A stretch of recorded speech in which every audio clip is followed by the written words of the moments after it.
Évoquer ou parler de sexe à des enfants de 4, 5, 6, 7 ans, c'est une enfance en danger. On met en péril son développement, sa santé, sa sécurité et sa moralité.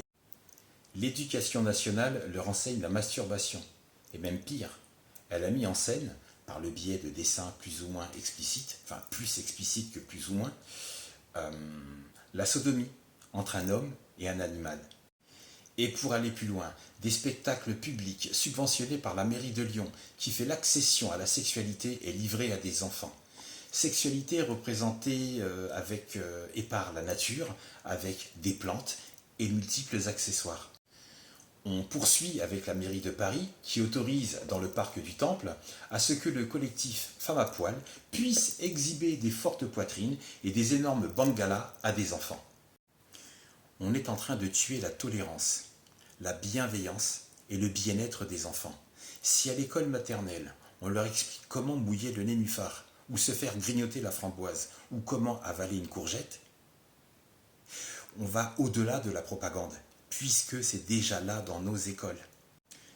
Mais ce dogme dans les écoles, on fait du zèle pour convertir les enfants à leurs idées, par des actions qui leur sont imposées.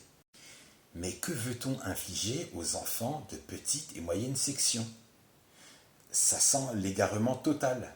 Si on banalise les fondations, les repères, les premiers repères de chaque enfant, tels que la décence, la pudeur, l'éducation, la dignité, la réserve, la retenue, enfin, je parle de repères solides, je parle des premières fondations de l'enfant. Un enfant en bas âge ne peut pas se construire sur de la sexualité. Un enfant ne peut pas s'élever sur une notion telle que mastiquer l'abricot ou taquiner l'oignon. Mais en contrepartie, ça laisse libre cours à un mode de pensée qui va favoriser les prédateurs. Oui, mais non, c'est peut-être. Et c'est là qu'on va me parler d'un système dit binaire. Oui, c'est oui et non, c'est non. Tu vois le truc? Binaire, c'est oui ou c'est non, pas autre chose. C'est comme les toilettes mixtes dans les écoles. Si c'est si bien que ça, en haut, pourquoi ils ne se l'appliquent pas? C'est pour éviter que les femmes politiques ne soient pas davantage exposées aux prédateurs dont elles sont victimes dans l'hémicycle, au Sénat, à l'Assemblée.